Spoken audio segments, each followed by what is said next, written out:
Hello friend, welcome back माय channel brilliant academy. तर मित्रांनो, आपण जी स्कॉलरशिपची सिरीज सुरू केली त्यात आपण याच्या आधी मूळ संख्या आणि संयुक्त संख्या ह्या अगदी सोप्या पद्धतीने बघितलेल्या. ओके, तर आता त्याच्या पुढे आपल्याला बघायची जोडमोड संख्या. मग आता जोडमोड संख्या म्हणजे काय? ज्या मोड संख्येमध्ये दोनचा फरक असतो त्यांना जोडमोड संख्या म्हणतात. म्हणजे संख्या आपल्याला मूळ संख्याच हव्या.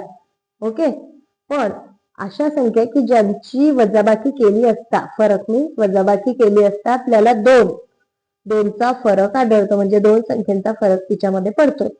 उदाहरणार्थ आपण घेतलं 7 ही मूळ संख्या वजा 5 ही मूळ संख्या. ओके, 7 5 मूळ संख्या आहे ना, तर यात फरक आला 2चा. म्हणजे या काय आहे?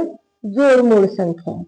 ओके, मग जोडमूळ संख्यांच्या जोड्या असतात आपल्या मूळ संख्यांमध्ये. जसं 3 आणि 5 वजाबाकी केली तर फरक आपल्याला 2चा मिळेल. ओके, म्हणून ही जोडमूळ संख्या. तसेच 5 आणि 7, तसंच 11 13, 17 19, 29 31, 41 43, 59 61, 71 73 ह्या झाल्या जोडमूळ संख्यांच्या जोड्या. ओके, आता त्याच्यानंतर मूळ, संयुक्त, जोडमूळ आणि त्याच्यानंतर पुढचा महत्वाचा टॉपिक येतो आपला सहमूळ संख्यांचा. ओके, आता सहमूळ संख्या म्हणजे काय? ज्या दोन संख्यांचा एक हाच सामायिक अवयव असतो त्यांना एकमेकांच्या सहमूळ संख्या म्हणतात. उदाहरणार्थ 9 घेतला आणि 25 घेतला. आता 9चे अवयव पाडणे म्हणजे काय? 9 हा कोणत्या कोणत्या पाड्यात येतो? मग एकाच्या पाड्यात प्रत्येक संख्या येते. त्याच्यानंतर 9 हा 3च्या सुद्धा पाड्यात येतो आणि 9 हा स्वतः 9च्या सुद्धा पाड्यात येतो. तसंच आपण इकडे घेतला 25.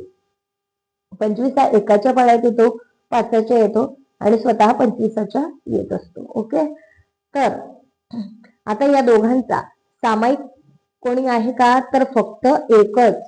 सामायिक अवयव काय आहे? फक्त दोघांचा एक. एक या संख्येशिवाय दुसरी कोणतीही संख्या यांचा सामायिक अवयव नाही. म्हणून ह्या एकमेकांच्या काय? सहमूळ संख्या. ओके, तर अशा असतात ह्या सहमूळ संख्या.